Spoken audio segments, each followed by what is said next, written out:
Perfect. We only need one. And you're close enough. Okay. All right. We're going to get real close, Frank. All right. Good deal. Yeah? Sweet. I thought we were pretty close. Oh, we're not nearly close enough. Oh, boy. Okay. This is going to be amazing because years ago, I believe it was 2020, maybe 2021. We might be 4 or 5 years from a Learn to Ride a Reiner Season 1. And I've looked around for the ideal candidate for quite a while. I've posed this idea to several people, and it just never really came together or pulled off, or, it just wasn't right. It's right. The time is right, Frank. Sweet. So, we have Frank here. Frank's going to introduce himself. Frank has started riding Reiners, and this is going to be very, very clear. Learn to ride a Reiner. We're going to go through all of the exercises, all of the fails and foibles, and we're going to show it. 15, 20 minutes at a time, working on something, creating an episode where we find a problem. We have to remember that reining is willfully guided and dictated to completely with little or no apparent resistance. Any deviation from the pattern should be considered a temporary or total lack or loss of control and penalized accordingly. That's a paraphrase of a general. It's not word for word, but you can go look it up. So as we go through this, you're going to hear me talk a lot about steering, and that's where we're going to start today. Reining is a steering competition. Most of the time we think about maneuvers, we think about sliding stops and spinning, and Frank, you've probably come to this thinking that sliding stops and spinning look like a lot of fun, and I want to do the fun things, Pretty much. But The reality is, if you can't get to the fun things, you're going to struggle to show the horse, and getting to the fun things has everything to do with steering. If you can't steer the horse around, it's really hard to do that other stuff.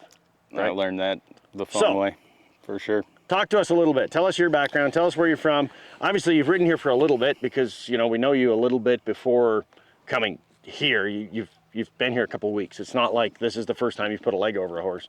But you're very new to the reining. For sure. You certainly are going to work through all of the basics. And, well, tell us Cole's notes, where you came from and how you ended up here.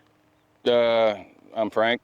I'm from Pennsylvania, and I started moving around the country, and initially I was thinking I was going to be a stuntman, and then somewhere on the drive around, my mom was like, get on a horse, and I was like, all right, cool. And so I got into it in Weatherford, Texas, lived there for a while, moved here, met him, now we're here. Unfortunately for Frank, he ended up here. Okay, well, we're going to have some fun. We're going to come back to this, follow us now. It's probably going to be 8 or 10 episodes is what I'm going to say. I don't know. Maybe we'll just let this go and we'll see how far we go and we'll see what we come up with every time. Cool. But we're going to put a deadline on it and we're going to get Frank into show pen. So there's the kicker. Watch Frank from today to the show pen and see if we can actually get this done. Frank's the better kisser, I think, but I don't know. What would I know? Okay, so we're going to start off with circles. I talked about it in the intro that circling, steering, it's a steering competition. We're going to show you straight off how Frank's going to get this horse ready to circle. And what I want to talk about is how horses should be straight. You cannot scale a circle without changing the bend on your horse. So it's very important that you think about straight lines. And so there's a very specific warm-up that you need to do with your reining horse so that the horse knows to be straight. You can scale any straight-sided shape. You just go straight or longer before you turn the corner. Okay, and straight-sided shapes go from squares to triangles to rectangles to octagons, hexagons, dodecagons. We can go on forever. Okay, but if you ride straight and you steer and you ride straight and you steer, that is how you scale your circle to get to the horse show. That's how you train here at home so that your horse actually goes straight. So what I want you to do is just for now, Frank, and you can tell me if it doesn't make sense, you let me know. Yeah. But I want you to start out on the left, and I want you to walk what would be a small, slow square at the horse show. So walk, steer, and then on the straight line, go ahead. Yeah, go for it. Yep. On the straight line, we're going to talk about how to get him straight underneath your hand, okay?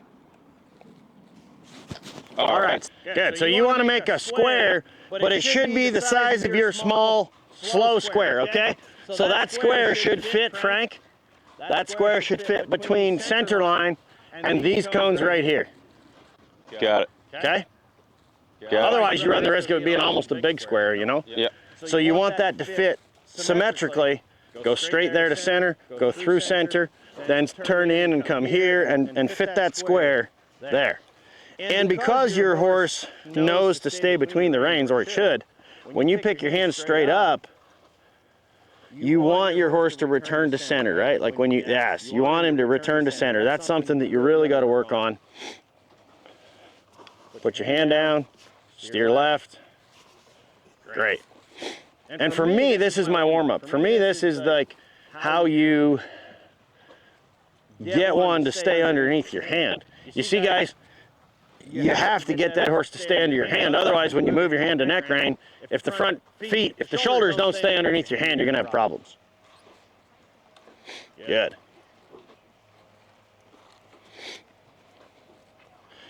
And once you mark out your square, you want to make that really, really symmetrical.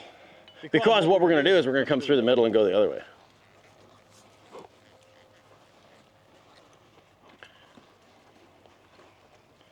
Good. Push that left heel down. There you go. Exactly like that. Not too much. You feel him quit? Yeah. That's going to come into play when we do the small, slow circles. You know, when you steer him into the inside. Good.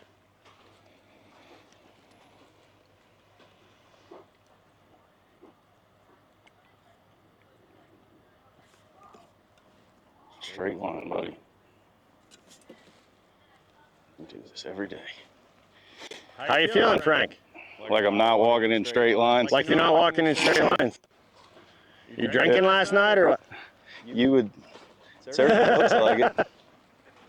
You don't have to answer that question. So when he's not straight, straighten him out with your leg, right? Yeah. So straighten him out with your spur. Don't try to steer him crooked. But what you got to think about is when he's not straight in his head, you actually got to put the opposite leg on. Yeah. So if he's looking right, you need more left leg. And you probably have to even your reins out. I've said this before. If you guys follow me on Instagram, you've heard it. Do you know the difference between a non-pro and an open rider's reins? Frank, do you know the difference between a non-pro's reins and an open rider's reins? No. The trainer's reins are uneven on purpose.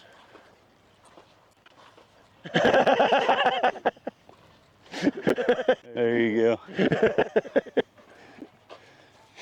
Now the other way to keep him straighter is also to pedal him a little more, right? So let's pick up your trot, because it's like a bike. You know, if you work the handlebars like crazy but you hardly pedal, it's really hard to be straight. There you go. Great. Look up. Don't drop your shoulder when you turn the corner. You'd think you were an expert. I don't know about all that. We're going to fool somebody one day. Now you see how this is like super important, because if you can steer him like that and go straight, you could really make a small slow circle into a small slow octagon or hexagon. You can make that small slow into whatever sided shape, as long as that horse, when you put your hand back in the middle, comes back to the middle. Great.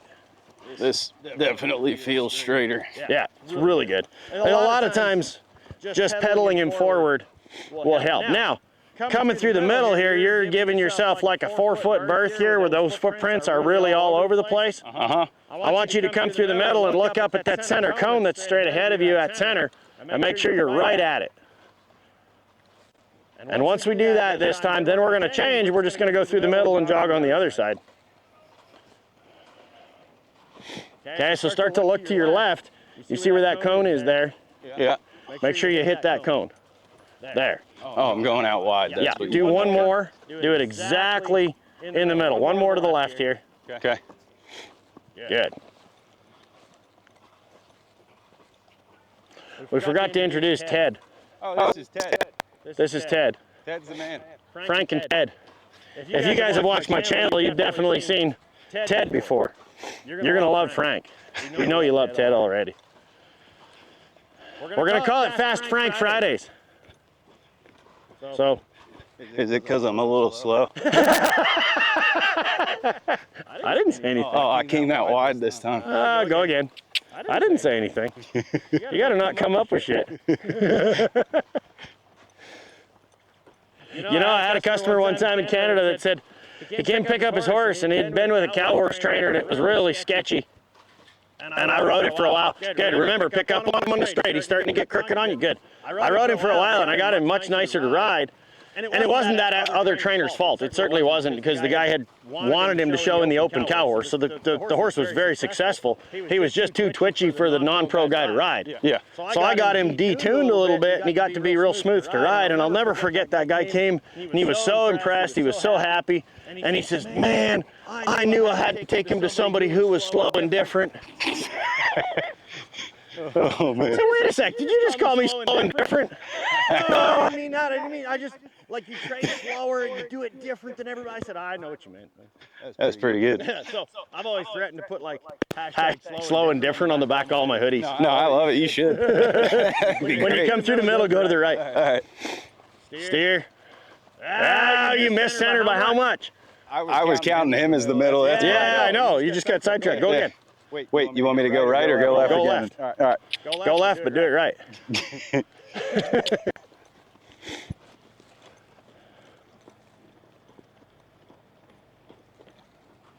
And you see, guys, honestly, when you show up for lessons and you want to try riding a Reiner, to learn how to do it. If you're not learning the basics of how to get around the pen, if you're not really getting to understand where that horse is and how to get him right, you're just pretending. You're just running up and down and doing the maneuvers. You're doing the fun things, but you're not putting money in the bank. There you go. Good. Now, straighten him up here. Straight, straight, straight. Good. Now push your right foot off. Go to the right. Make the same square. So it should be the same size.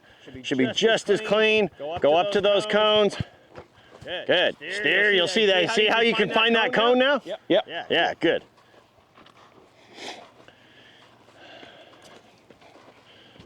We got to get Frank what to do with his arm. There. Frank's got like a Frankenstein. It's a Frankenstein arm. There, it's still a Frankenstein arm. What I do is I keep my free hand in front of me like that, and then when I steer Frank, I move both hands together. So steer with both hands to the right. There you go. Now put them both back in the middle. That'll keep your shoulders straight, and it keeps you from leaning to the right. I ride left-handed as well, so when you put your right arm down too much, it really makes you lean to the right. There you go. Good.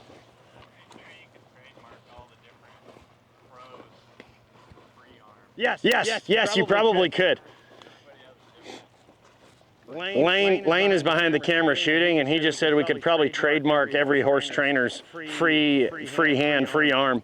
You know, every last one of them. I should probably study this better, and I should do a lot of reels where I could mimic everybody's rollback arm, Yeah, one of these kind of things. I'm sure I could probably do this. Because, boy, there's some real good ones. Good. Now, that's how I'm going to warm my horse up on my small slow and make sure he really steers. If he doesn't steer, what's the point of spinning? What's the point of loping fast circles? What's the point of getting on the circle and kicking and pulling on him if I can't jog him around and get him to steer and come back in the middle? You can drive your truck on the highway with the steering wheel a quarter turn to the right, but that's like, there's a problem with your truck. You know? Yeah. It's not like, oh, it's fine, I'll just drive with my steering wheel like this. There's a problem with your truck. Okay, do one more, and then we're going to stop in the middle. All right. And when I say in the middle, I mean at center. You guys know that. Everybody understands that. If you don't understand that, now you do. When I say the middle, I don't mean going this way the way down the middle. I mean stopping here at what would be X in a dressage arena. This is always considered the middle right here. It's where most of your patterns are going to originate from. There you go. Good. So butchered that one. There we go. Yeah, you stopped a little early. That'd be called a break of gait or something, when you come in the middle and slow down and the horse slows down way too early. Yeah. That'll affect your maneuver score like crazy. Talk to me a little bit about that. What do you feel there? Any thoughts on those squares? And So honestly, that's my favorite way to warm up that I've ever warmed up at all. I feel like it gets everything collected better. He's more collected. I'm more collected and ready to go for the faster stuff, and like any other maneuver, like you were saying earlier, it's great. Yeah, I think, and it keeps it simple as well. Yeah. You know, it keeps it simple. Like, it's not hard. You don't have to go out and pull that horse around and jerk on him and try to make something happen. Like, you're going to know pretty quickly if he doesn't bridle up on a straight line, you have a problem. Yeah. And we'll talk about how to fix that or where to go from that. Yeah. And if you can't steer when you put your hand across, you also know, oh, we're going to have a problem. Like, how are we going to fix this? You know, we're going to go through the course of this series, probably next episode, I would say, you go to the 5-cone exercise and you really, like, you know, I'll show you how to steer one and pull it around so that you can fix the steering, so that on those corners, if he's pushy, you know, that you can fix that steering and get it better. Cool. But I think that's an honest comment that, you know, one, slow is always harder. Everybody can go fast. Everybody can get on a reining horse and go run fast circles. But fast, I mean, speed kills. Yeah. And it'll kill your score too. If you just are going to go wide open out there, and you like the guys that go really fast in the reining, they do it super correct. And so we talk about doing it correctly all the time. You know, that willfully guided, dictated to completely, no resistance. That is correct. Yeah. But those guys, they go fast correctly. Right. Most of us mortals go fast incorrectly, or when we go fast, you see when it becomes less correct. Yeah. You know, it falls all to shit. So Yeah. falls all to pieces. Slow is smooth, smooth is fast. Yeah, it's every sport. It's the same. You know. Okay. So moving on, so we don't waste a lot of time and we make this really concise. I love your feedback. I think it's great. You're writing really good on that. Now, when we go to lope him off, for you getting started, I would jog one more square and I'd come to the middle and I'd lope him off from the jog and make it like a really non-issue. You know, I don't need you to go like this and run on a big fast circle and if something happens, something happens. But I try to make it like no big issue with my horses. So what we're going to do is, carrying on from that straight-sided shape, you're going to lope off from here, and we're going to go on a large, fast diamond. So, you know, if we're standing here at center for the camera, you're going to lope off. I would still like you to go straight when you lope off. You should lope off straight at the cone. But once he's committed to loping off straight on the correct lead, whether it's left or right, you're going to lope off straight, and then you're going to aim for that end marker over there, and you're going to build a large diamond shape. And it's the same thing. Steer him, go to the middle, pick him up, make him straight. Put your hand down, steer him, go back to the middle, pick him up, make him straight. Cool. And it should be the same thing, and that really should be your warm-up. Like, make sure that horse is listening, not only to you picking him up, but also to you steering, where he just follows your hand when you neck rein him. And if you have those two things, literally everything gets easier. Yeah. So let's go to the right, jog him one more square, and when you come in the middle, pick your hand up, lope him off. Let's see what you got for a lope off. Sure. And we're going to lope a handful of large, fast diamond shape, and make it really clear. Make it clear for the camera, make it clear for everybody that this is really a diamond shape. You got it.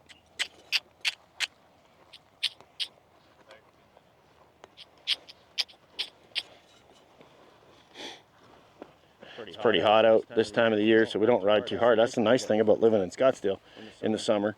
Today's probably one of the nicer days, but one of the things about living in Scottsdale is that you really don't have to ride hard or ride long. It doesn't take much time at all to get one warmed up or get one worked, so we don't work too long. Good. Lope him off. Good. Go all the way to that cone. There. Beautiful. Good. Steer. You see how that steering's kind of crunchy? Doesn't matter. We just got to make sure that it works, because if it doesn't work at the horse show, then you're just donating for someone else to play. Good. Pick him up. Good. Put your hand down. That diamond shape, Frank's also going to give you like markers. It's going to give you places where you can ride too. You know, you're like, I have to hit this spot. This is brilliant. Yeah. Looks really good. Thanks. So you guys can see really quickly, you do that diamond shape. See if he's leaning in, Frank's going to notice right away. If Frank's not going all the way to the top of the arena, we're going to notice right away. And if the horse can ride straight, you see the crazy thing is him riding a diamond shape, you hardly can tell that from the camera, which means when the judge sits in the chairs, they're not going to see when you ride a straight-sided shape. You think you got to work on circles at home, but you don't. You got to work on that horse being straight underneath your hand. Good. Make that a little straighter. Go right up there to that fence. We're gonna do one more, maybe two more. Remember, steer. Put your hand back in the middle. Pick him up, straighten him out. Good. Put your hand down. Steer. Good. Put your hand back in the middle. Pick him up. Beautiful. Brilliant. Put your hand down. Steer. Good. Pick him up. Go right to the fence. Good. Put your hand down. Steer. Beautiful. You see now that horse starts to steer and brattle up. Steer and brattle up. And you get into that easy rhythm. It's not hard for this horse to figure it out. Go one more time, and then we're going to stop in the middle. That's great. And so guys, that's as simple as it is to get one to really stay under your hand. Everybody makes it more complicated, but you've got to drive them. They have to go forward. Just like riding a bike, the forward always helps. And then if you just get into this really simple rhythm, good, ride them right to the middle. Say well. Ooh. Good. Back him off. Push your feet forward. Yeah, good. Okay, give me a quick recap on that. How does that feel? Good. It looked really good. Thanks. It looked very, very good. I know you've ridden here for a little while. This isn't your first lesson on this particular. We're going to get, as it goes on, we're going to get into all the other things that you haven't done yet, which is going to be a lot, and it'll be a lot of fun. But it's really cool to see how you've come, just in a few rides, a few lessons to this point, how you've come to really understand that shape and that way to warm up. And I think everyone needs to see that. Everyone needs to know, like, it's that simple to warm your horse up. Yes, if it doesn't steer, you find out pretty quick it's not steering. Well, yeah. And if you pick your hand up like that and you take hold of it and it goes, and sticks his head in the air. Those are good things. Nobody wants to ride a Giraffe. I mean a D-Raff or a C-Raff or something, but the Giraffe is the terrible one.